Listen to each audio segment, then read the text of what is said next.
तर हाम्रो कस्तो हेबिट छ भने पन्जा नलाउने बानी पन्जा लगाएको अप्ठ्यारो हुन्छ अनि भने जस्तो उखान बाकारो हुन्छ त्यसै हाम्रो किनकि हाम्रो हातले हाम्रो त अरिया जस्तो धार लागेको जस्तो यो पन्जाले झन् डिस्टर्ब गर्छ भन्ने हाम्रो त्यो छ पन्जा लगाएपछि अब हाम्रो हातै राम्रोसँग चल्न पाउँदैन त्यसरी त्यो प्रायः जस्तो काम गर्दाखेरि हामी पन्जा त्यति युज गर्दैनौँ किन अप्ठ्यारो लाग्छ है काट्दा पनि हाम्रो हातमा अरिया जस्तो धार हुन्छ र पो च्याट काट्छ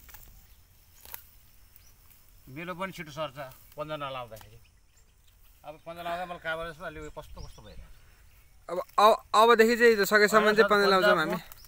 पन्जा बुट अनि हाम्रो यो अनि घामले उस गर्छ भन्दा क्रिम पनि ल्याएको मैले क्रिम चस्मा होइन अनि चस्मा लागि अब होइन अनि राउन्ड क्याप चाहियो होइन त्यो सबै चिज टक्क अब हुँदैछ होइन फार्मर पनि चाहिँ हिरो हुन्छ भन्ने कुरो चाहिँ हामीले बताउँछौँ त्यो हुनै पर्ने छ त्यो एकदम त्यस्तो गरिदियो भने हाम्रो पनि यसो हुन्छ कि भन्ने आश लाग्छ एकदम सबै कुरा स्ट्यान्डर्ड राम्रो देखिन्छ कृषक भन्ने बित्तिकै नराम्रो भन्ने छ नि त हाम्रो सेन्समा कृषक पनि पुरा कोटपाट लाएर पनि कृषि गर्न सकिन्छ भन्ने देखाउन खोजेको हो एकदम